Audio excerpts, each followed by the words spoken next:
할렐루야. 우리 대가운절을 맞이하고 있습니다.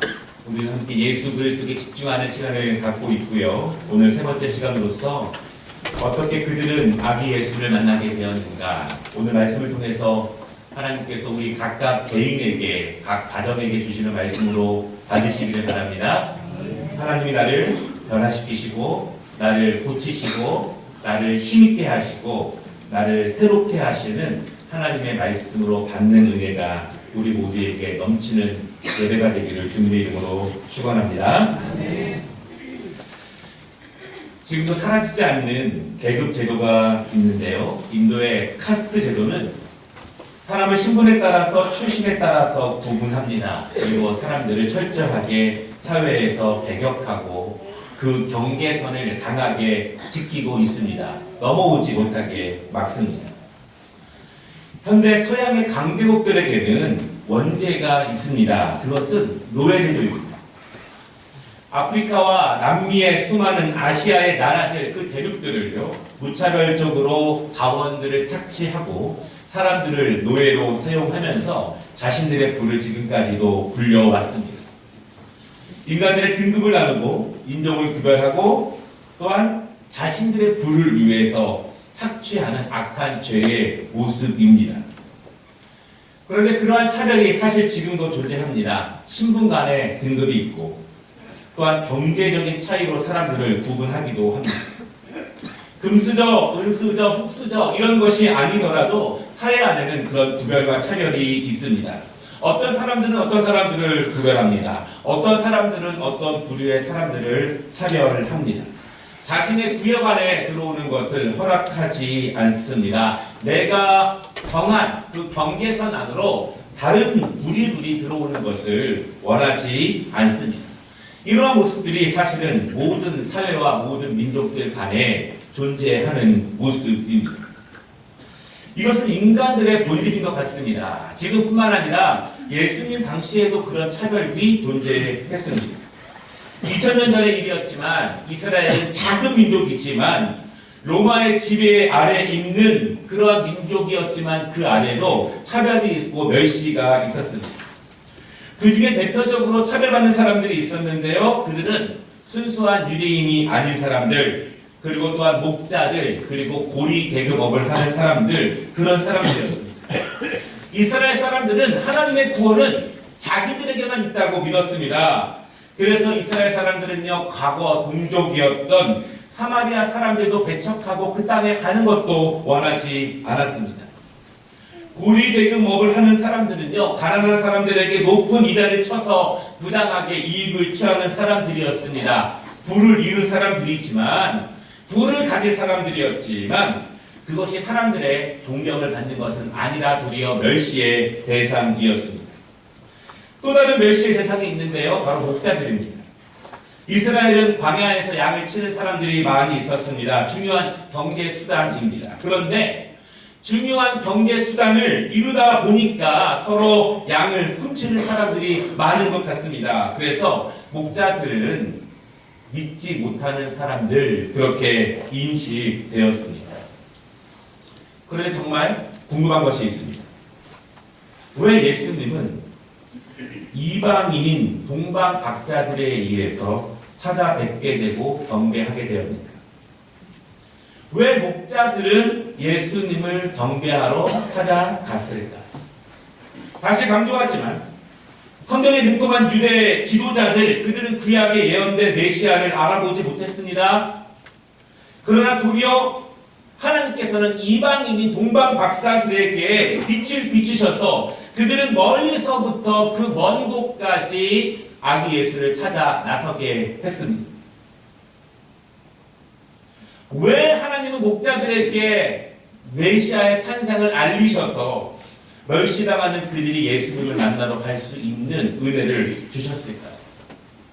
유대 지도자들, 그리고 목자들, 그리고 동방 박사들, 이 사람들의 모습이 우리에게 주는 의미는 무엇일까요? 대감절 세 번째 주일을 맞이해서 우리는 더욱더 예수 그리스도에 집중하는 시간을 갖기를 원합니다. 매년 다가오는 이 성탄절 연말의 분위기에 취해 있는 것이 아니라 그리스도를 온전히 모시고 그리스도의 오심이 내 삶의 직접적인 은혜가 되는 그런 시간으로 우리가 준비하며 이 시간 함께 말씀을 갖기를 원합니다. 오늘 두 가지 말씀으로 나눌 것인데요. 첫 번째, 목자들은 들었을 때 그곳에 간 사람들입니다. 사실 하나님과 한 사람과의 관계를 평소에는 잘 모를 수 있습니다. 어떤 사람들은 유대인들처럼 외형적으로는요, 하나님께 충실한 사람들로 인정받은 사람들이 있습니다. 또한 스스로는 그렇게 살아갑니다. 나는 하나님 앞에 충실한 사람이야. 그러나 정말 하나님의 말씀이 이루어져야 할 시간에는 그 하나님의 말씀을 외면하는 사람도 있습니다. 정작 결정적으로 하나님의 말씀을 따라야 하는 그 시간에 말씀이 그 사람에게 중요하게 작용하지 않는 사람들도 있다라고 합니다. 그러나 반대의 경우도 있습니다. 믿음이 있는지 없는지 외형적으로 신실해 보이지 않습니다. 중요한 역할을 하고 있지도 않고 주변에서 맴도는 사람 같습니다.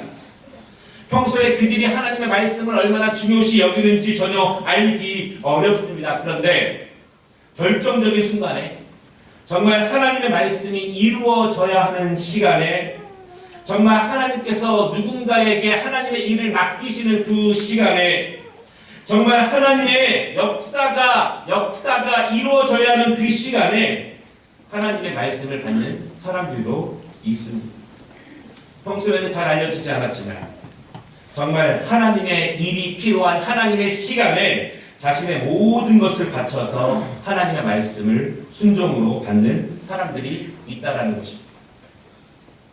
우리는 이와 같은 경우를 성경에서 많이 보게 됩니다. 예수님을 팔았던 가룟 유다가 있습니다. 그는 예수님을 믿지 않았을까요? 그가 하나님에 대한 지식이 부족했을까요? 그가 예수님의 능력을 몰랐을까요? 그는 예수님 아주 가까이에 있는 사람이었고 제자 그룹 가운데서도 재정을 맡고 있는 중요한 역할을 하고 있는 사람이었습니다. 누가 보더라도 그는 예수님과 항상 가까이 있는 사람입니다. 최소한 외형적으로는 그렇습니다. 그런데 평소에는 몰랐어요.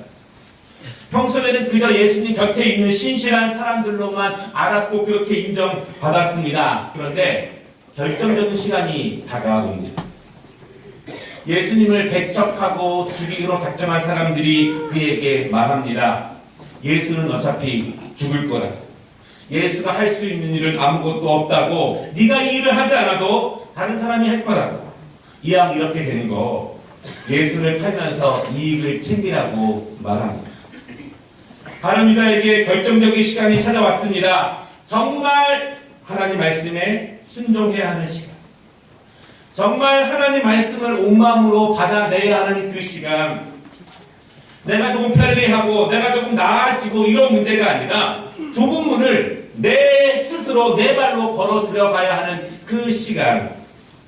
그리고 가시밭길을 스스로 가야만 하는 그 시간이 다가옵니다. 하나님이 우리를 쓰신다면 반드시 그런 시간이 우리에게 찾아옵니다. 그때 가룟 유다는 그의 인생의 가장 결정적인 순간에 예수님을 떠납니다. 그가 경험한 예수 그리스도, 그가 배운 예수님의 말씀, 그가 목격한 예수님의 기적들, 그것은 그가 무엇을 결정하는데, 특별히 중요한 결정을 하는데 아무런 역할을 하지 못한다는 것을 가룟 유다를 통해서 우리는 보게 됩니다. 목자들은 외형적으로는 분명히 연약한 사람들입니다. 사회적으로는 문제가 많은 사람일 수 있습니다. 평소에 사람들은 그들의 신앙을 가소평가할 수 있습니다. 어떠한 특정한 공헌도 없고 열심도 전혀 발견할 수 없었습니다. 어찌 보면 당시 사람들의 일반적인 편견이 맞을 수도 있습니다. 그러나 오늘 본문을 보면 우리가 목자들에 대해서 미처 몰랐던 몇 가지 사실을 알게 됩니다. 첫째는요, 그들은 최소한 자기 양떼들에게 최선을 다하는 사람들이었습니다. 이스라엘은 중동 지역입니다. 낮에는 뜨겁지만 밤에는 매우 쌀쌀하고 춥습니다. 12월의 베드레헴의 날씨가 어떨지 제가 잘 몰라서 인터넷에 찾아봤더니요, 우리처럼 이렇게 영하 몇 도로 내려가는 추운 날씨는 아니지만 그들에게는 모든 사람들이 아주 두꺼운 외투를 입고 있게 하는 그런 차가운 날씨였습니다. 굉장히 추운 계절이었고 또한 더 추운 밤이죠. 그런데 그 밤에 그 목자들은 밖에서 자기 양떼들을 지키고 있는 사람들입니다. 왜 목자들은 밤에 잠도 잘 못 자면서 뒤척이면서 추운 밖에서 양떼들을 지키고 있을까? 첫째는 들 짐승으로부터 양을 보호하기 위해서입니다. 둘째는 혹시 모를 양 도둑들로부터 자기 것을 책임 맡은 것, 내 거를 지키기 위해서입니다. 자기에게 맡겨진 양을 지키기 위해서 차가운 밤을 지새우는 목자들의 모습. 남의 것이면 그렇게 열심히 못 지킵니다. 내 거면 지킬 수 있습니다. 다른 사람의 양이면 그렇게 열심히 지키지 못합니다. 그러나 내 양이면, 내 새끼면 밤을 지새울 수 있습니다. 우리는 이 모습 가운데에서 다윗의 모습을 또다시 발견하게 됩니다. 어린 다윗이 골리앗 앞에 설 때 걱정하는 모든 사람들 앞에서 다윗이 담대히 외칩니다. 주의 종이 아버지의 양을 지킬 때 사자나 곰이 와서 양떼에게 새끼를 물어가면 내가 따라가서 그것을 치고 그 입에서 새끼를 건져내었고 그것이 일어나 나를 해하고자 하면 내가 그 수염을 잡고 그것을 쳐 죽였나이다. 주의 종이 사자와 곰도 쳤은즉 살아계시는 하나님의 군대를 모욕한 이 할례받지 않은 블레셋 사람이리까 그가 그 짐승의 하나와 같이 되리이다. 아멘. 하나님은 이 중심을 보시는, 이 중심, 어린 나이였지만 그에게 맡겨진 책임과 그에게 맡겨진 사명, 그에게 맡겨진 그 어린 양을 위해서 온몸을 던지는 그 중심을 바라보게 됩니다. 목자로 그의 신앙을 보이지 못하는 사람에게 하나님께서 왕을 맡기실 일은 만무합니다. 오늘 8절에 있는 목자들, 자신들의 양을 지키기 위해서 밤을 새워서 지키는 사람들, 다른 사람들은 이 목자들에 대해서 그렇게 편견해 가지고 말할 수 있지만 최소한 이 목자들은 이 밤도 그렇게 추위에 떨면서 밖에서 양을 지키기 위해서 밤을 지새우고 있습니다. 두 번째, 이 목자들은요, 하나님의 예언을 믿음으로 받은 사람들입니다.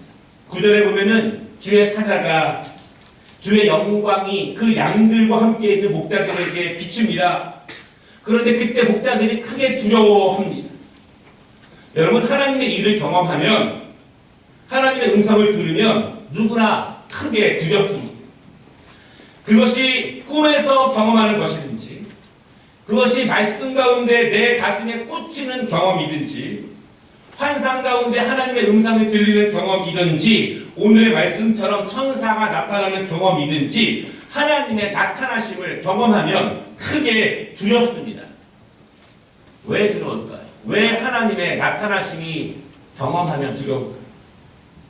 하나님께서 그렇게 나타나실 때 우리에게 그냥 안부 인사나 하고 그냥 가벼운 이야기 하시려고 우리를 찾아오시는 것이 아닙니다.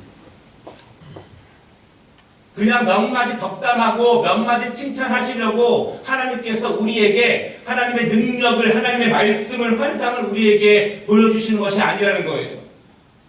하나님의 일이 나타나면 하나님은 우리의 죄를 깨닫게 하시는 능력을 가지고 나타나십니다. 우리의 강력한 변화를 촉구하십니다.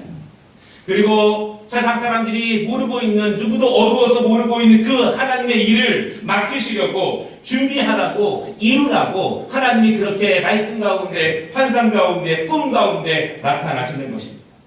그러므로 하나님의 나타나심을 경험하면 모두 다 두렵습니다. 왜냐하면 하나님의 나타나심을 경험하면 어제와 다른 내가 되어야 하기 때문입니다. 어제의 신앙과 다른 오늘의 신앙이 되어야 하고, 어제의 순종과 다른 오늘의 순종을 하나님께서 원하시기 때문에 하나님은 우리에게 나타나십니다. 그러므로 하나님의 나타나심을 경험하면 모두 다 두려울 수밖에 없습니다. 두렵지만 목자들은 그 두려움 가운데 천사들의 소식을 받습니다. 천사가 말하기를 다윗의 종래에 그리스도의 탄생을 그들에게 알립니다. 목자들은요, 천사의 메시지를 흘리지 않아요. 새겨 듣습니다.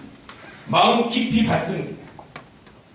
하나님의 나타나심을 경험한다고 해서 모든 것을 새기거나 마음 깊이 받지 않지만 중요한 변화를 위한 촉진제로 사용하지 않지만 두려움 가운데 목자들은 하나님의 천사들의 메시지를 마음 깊숙이 새기고 그것을 받습니다. 세 번째, 그리고 목자들은 베들레헴으로 가서 직접 확인합니다. 목자들은 성경에 대해서 많은 지식이 있는 사람들이 아니었습니다. 외형적으로 절대 믿음이 좋아 보이는 사람들도 아닙니다. 그러나 결정적인 순간에 정말 믿음을 보여야 하는 그 시간에 그들에게 축복과 영광과 은혜가 되어야 하는 그 시간에 하나님의 말씀에 주목합니다. 15절 말씀을 보십시오. 목자들에게 소식을 전한 천사가 떠납니다. 그리고 목자들은 여전히 두려운 마음을 가지고 떨리는 마음이 있습니다. 아마 자신들의 뺨을 꼬집으면서 이것이 꿈인지 생시인지 맞는지 안 맞는지 서로 확인했을 수도 있습니다. 그리고 오늘 말씀해 보니까 그들은 서로 의논했다 그렇게 말합니다. 목자들이 몇 명인지는 모르지만 그들이 본 것이 맞는지 함께 본 것이 맞는지 서로 의논합니다. 여러분, 의논의 결과는 하나님의 뜻으로 나아가야 합니다. 의논의 결과는 두려움과 떨림으로 끝나면 안 되겠죠? 그들은 의논의 결과를 천사들이 말한 메시아에 탄생한 그 지역 베들레헴으로 가기로 결정합니다. 그리고 결정한 그들은 길을 나가서 아기 예수님이 탄생하신 곳을 찾아갑니다. 그리고 아기 예수님을 만나서 아기 예수님께 경배합니다. 오늘 중요한 말씀이요, 20절 말씀입니다.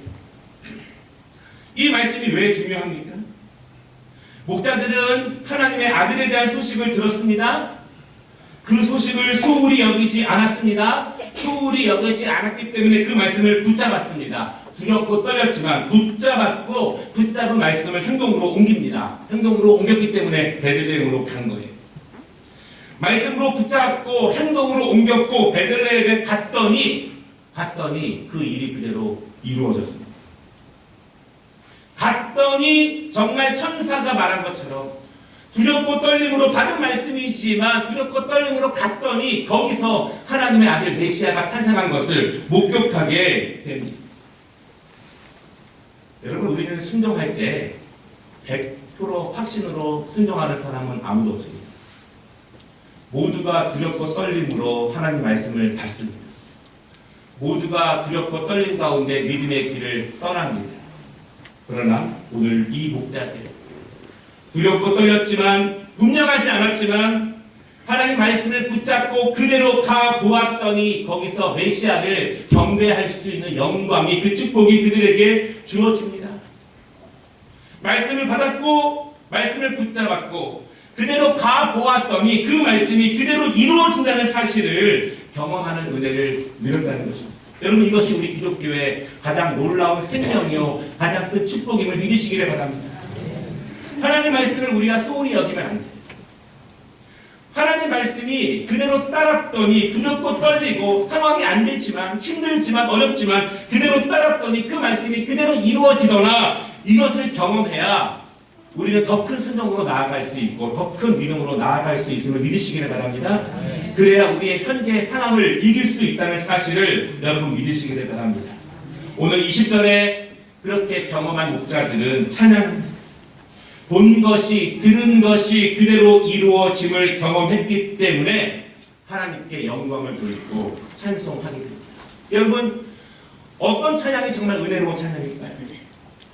소프라노가 높이 올려 부르는 찬양이 은혜로운 찬양일까요? 그렇지 않습니다. 하나님 앞에서 은혜 있고 능력 있는 찬양은 하나님의 위대하심을 경험한 찬양, 하나님이 살아계심을 경험한 찬양, 하나님이 나와 함께 하심을 내 삶 가운데 계시고 나를 주관하시고 나에게 생명 주신다는 것을 날마다 경험하며 올려드리는 찬양이 가장 능력 있고 복되고 하나님이 기뻐하시는 찬양이라는 사실을 믿으시기를 바랍니다.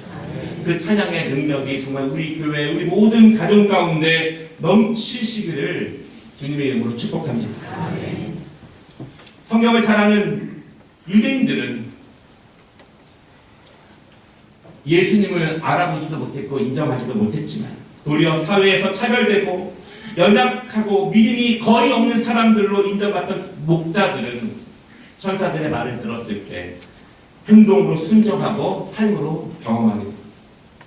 정말 중요할 때 말씀에 순종하는 사람, 정말 중요할 때 그 결정을 말씀에 의지해서 하는 분들, 정말 어려울 때 그때도 하나님의 말씀을 실천으로 이루는 사람, 하나님의 아들 메시아는 이런 사람들에게는 인정을 받으셨습니다. 오늘 두 번째 우리가 말씀을 나누기 원하는 것은요, 왜 소외된 자들이 예수님의 은혜를 입는가 합니다.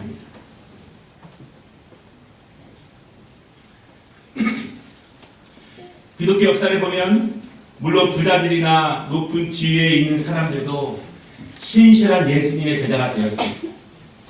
수많은 헌신자들이 있었고 자신의 삶을 드리는 사람들이 있었습니다. 그러나 초기 기독교 역사를 보면 높은 지위에 있는 사람들과 성경에 능통한 사람들은 예수님을 외면했지만 예수님을 받아들이는 사람들은 거의 대부분 소외되고 연약한 사람들이었습니다.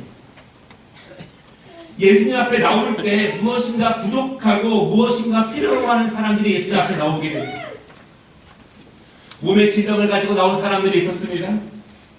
진리를 찾아 갈구하는 사람들이 있었습니다. 무엇인가 먹을 것을 원했던 사람도 있었습니다. 고기를 잡지 못했던 사람도 있고 귀신에 사로잡혔던 사람들도 있었습니다.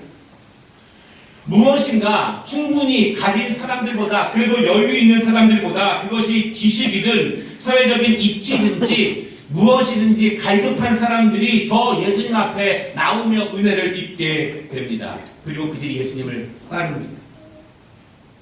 왜 소외되고 연약한 사람들이 예수님을 인정하고 그분의 메시아로 모셨을까?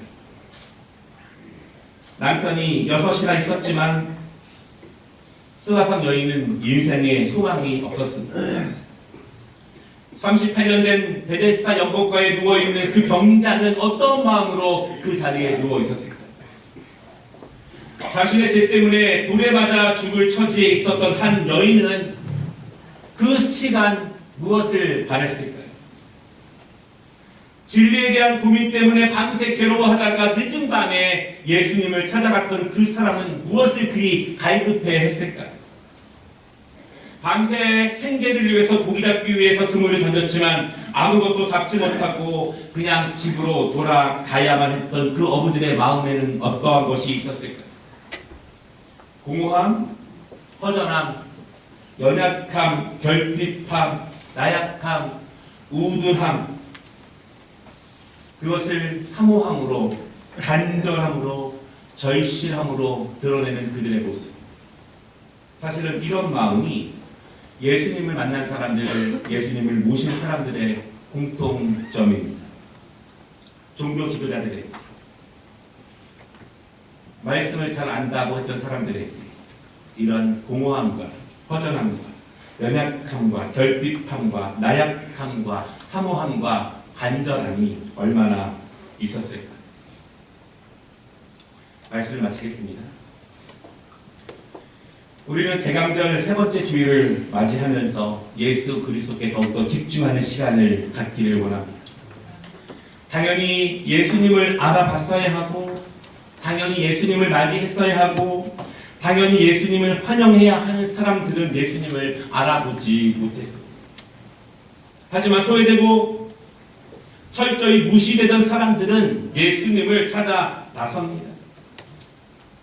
우리는 다시 한번 이 목자들의 모습을 통해서 우리의 지식이, 우리의 신앙의 형태들이, 나의 신앙생활과 삶의 모습이 내가 믿는 것이 하나님의 살아있는 생명의 실천으로 연결되고 있는가에 대해서 다시 한번 생각해보는 이 크리스마스 계절이 되어야 할 것입니다. 소외된 사람들, 그들은 예수님이 오시기만을 간절히 절실히 기다리던 사람이었습니다. 결국 이 시대에 예수님의 오심, 메시아의 오심을 통해서 누가 진짜 신앙을 가지고 있는 사람들인지, 누가 진짜 믿음을 가지고 있는 사람들인지, 외형적인 것이 아니라 실제로 누가 능력 있는 믿음을 가지고 있는지는 아기 예수를 맞이하는 모습을 통해서 완전히 드러나게 되었습니다. 대강절 세 번째 주일, 우리는 더욱더 예수 그리스도께 집중하는 시간이 되어야 됩니다. 바라기는 여러분, 우리의 인생의 주인 되시는 분은 예수님이라는 사실을 믿으시기를 바랍니다. 우리의 가정에, 우리의 생명에, 우리의 인생은 예수님께서 주관해 주셔야 한다는 사실을 믿으시기를 바랍니다. 이것이 희미하다면, 이것이 애매하다면, 이것을 놓친다면 우리는 예수 그리스도의 능력을 온전함으로, 기쁨으로 환영하기 어려워집니다. 정말 예수님이 오늘도 이 시간에도 우리는 필요한가?